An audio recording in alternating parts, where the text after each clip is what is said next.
Em verdade temos medo. Nascemos no escuro. O medo, com sua capa, nos dissimula e nos berça. Fiquei com medo de ti, meu companheiro moreno, de nós, de vós e de tudo. Por que morrer em conjunto, e se todos nós vivêssemos? Vem a harmonia do medo, vem, ó terror das estradas. Susto na noite, receio, de águas poluídas, muletas de um homem só. Ajudai-nos, lentos poderes do laudo. Faremos casas de medo, duros tijolos de medo, medrosos caules repuxos, ruas só de medo e calma, e com essas asas de prudência, com resplendores covardes, atingiremos o cimo de nossa cauta subida. Tenhamos o maior pavor, os mais velhos compreendem, o medo cristalizou-os.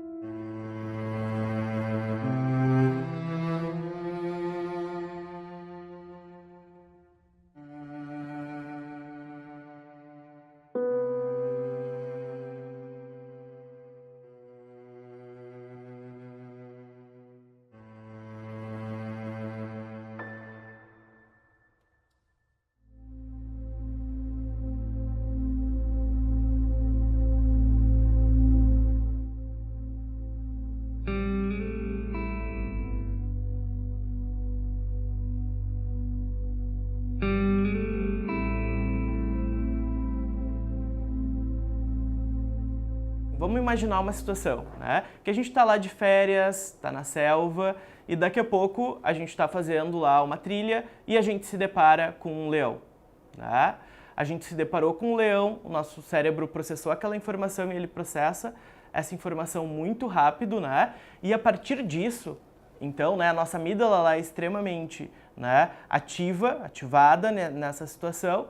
E o nosso corpo, então, passa a ter algumas alterações, algumas reações, tá? Que são até instintivas, eu diria, que são reações, né, de sobrevivência. Como, por exemplo, as mãos ficam geladas, né? Por quê? Porque a gente tem a perda de sangue periférico. O sangue ele vai todo para a musculatura, né? Que, por exemplo, para a gente sair correndo ou para a gente ter força para agredir o nosso inimigo ou o nosso medo que tá ali na frente, né? A gente precisa, então, de, por exemplo, mais força, né? Tem toda uma reação. A nossa pupila vai dilatar. Não vai existir déficit de atenção nesse momento, porque tu vai focar toda a tua atenção nessa situação, né? Então, é toda uma alteração física que acontece para que a gente consiga sair, né? Ou brigar ou fugir. Por isso que a gente sente o frio na barriga também, porque o sangue sai do nosso sistema gástrico aqui, né? O sangue vai para regiões de musculatura, por exemplo. Né? Então é justamente para que a gente consiga fugir, para que a gente consiga sair mais rápido daquela situação, né? A gente até fala que hoje em dia, né, a gente vê que existe uma alta prevalência de transtornos de ansiedade na população, né, síndrome do pânico, ansiedade generalizada, né? Se a gente pensar numa compreensão mais dinâmica para essas situações, né, o nosso corpo, lá na pré-história, precisava dessas respostas para sobreviver. E a gente só conseguiu se desenvolver e sobreviver a partir, né, desse medo e dessa resposta que o nosso organismo tinha. Hoje em dia o nosso medo é outro. A gente não tem mais que fugir dos leões na selva, né, mas a gente tem lá o nosso chefe, né, que vai cobrar trabalho da gente, a gente tem pressão no trabalho, a gente tem pressão na faculdade. Então, o medo, as situações que nos causam ansiedade, elas mudaram.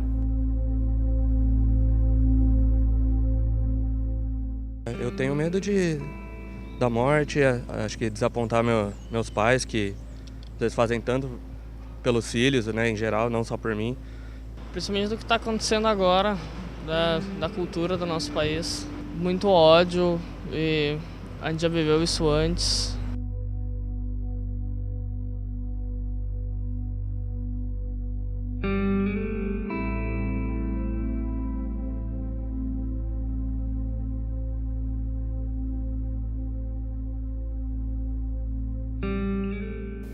Quando eu me encontrava na metade do caminho de nossa vida, me vi perdido em uma selva escura, e a minha vida não mais seguia o caminho certo. Ah, como é difícil descrevê-lo. Aquela selva era tão selvagem, cruel, amarga, que a sua simples lembrança me traz de volta o medo. Creio que nem mesmo a morte poderia ser tão terrível.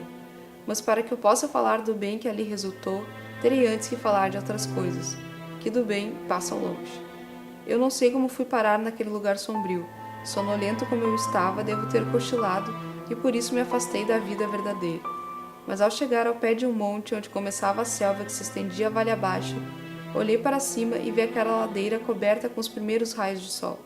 A cena trouxe luz à minha vida, afastou de vez o medo e me deu novas esperanças. Decidi então subir aquele monte. Olhei para trás uma última vez para aquela selva que nunca deixara uma alma viva escapar, descansei um pouco e depois iniciei a minha escalada. A boa religião é aquela que tem alguma resposta para os medos mais profundos, que geralmente são considerados, em primeiro lugar, o medo à morte. Então, a boa religião é aquela que sabe integrar a morte, dar uma resposta razoavelmente integradora da morte, e o além da morte também, né? As religiões têm a ver com Deus. E Deus só pode ser pensado como Deus justo, Deus da justiça. Então, diante de Deus, ao longo da tradição religiosa, se pensou também no medo à rejeição, no medo à condenação.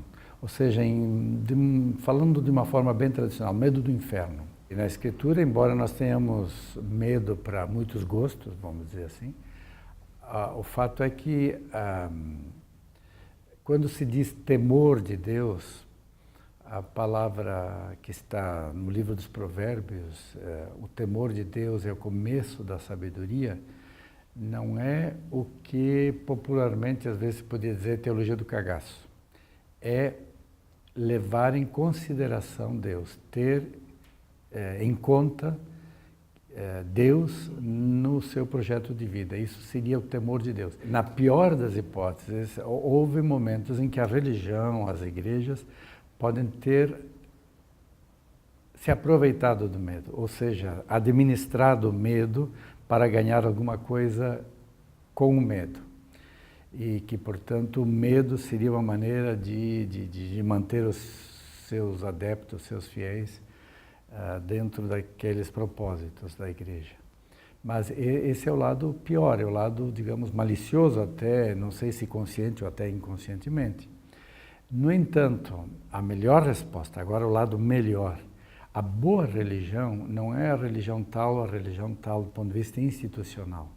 A boa religião é aquela que aumenta os níveis de confiança e consegue baixar a níveis toleráveis o medo normal de viver, porque há sempre uma angústia, sempre viver é arriscado, né? Então há sempre e por isso até um certo temor, ele faz parte da prudência e faz parte do cuidado que a gente tem que ter na vida. A fé e o medo estão contrapostos um ao outro, né?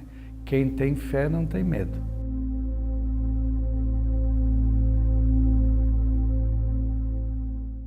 Eu acho que a gente tem medo daquilo que a gente não conhece, né? Daí, quando você pensa na morte, você pensa numa fatalidade, todos nós vamos morrer e é um destino que a gente não conhece. Então, é meio que o medo do desconhecido. Medo da morte.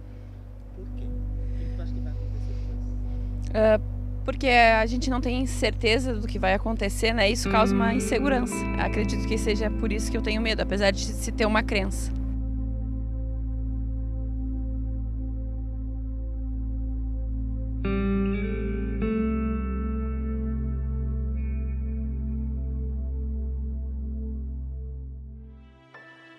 Para mim, hoje, mais do que nunca, ele tem uma forma.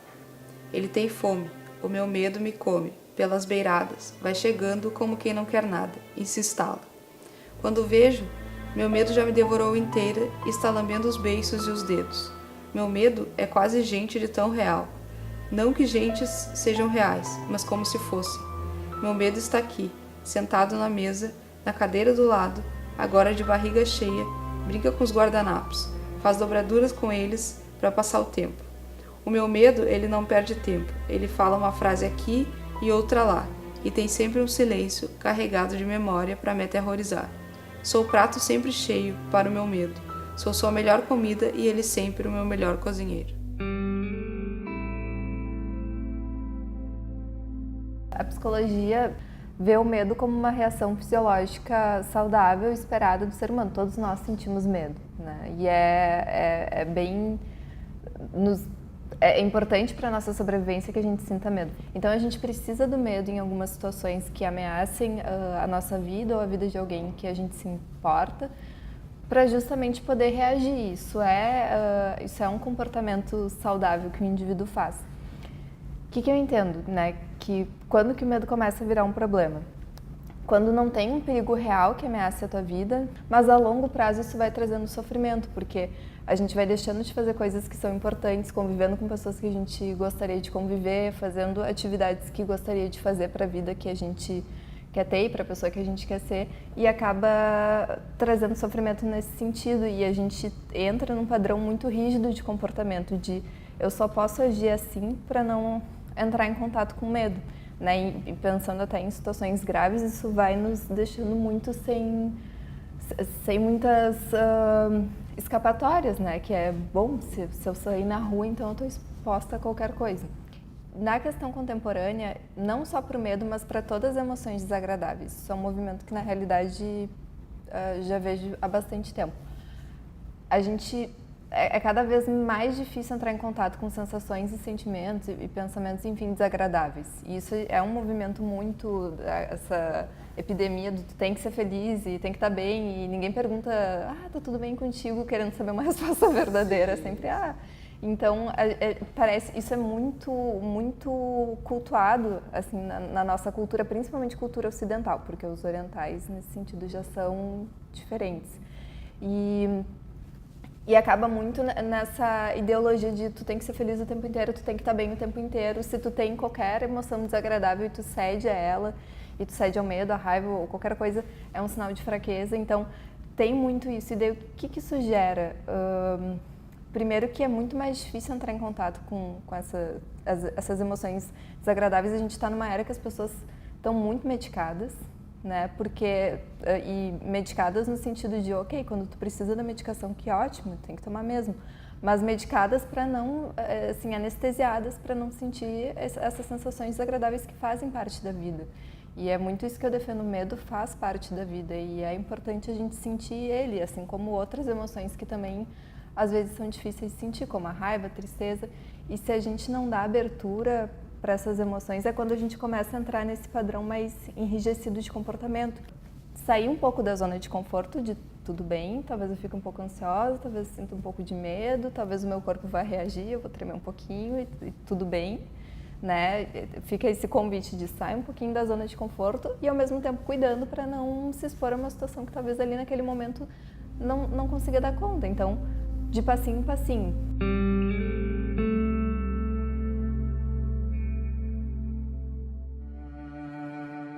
Fiéis herdeiros do medo, eles povoam uma cidade, depois da cidade, o mundo, depois do mundo, as estrelas, dançando o baile do medo.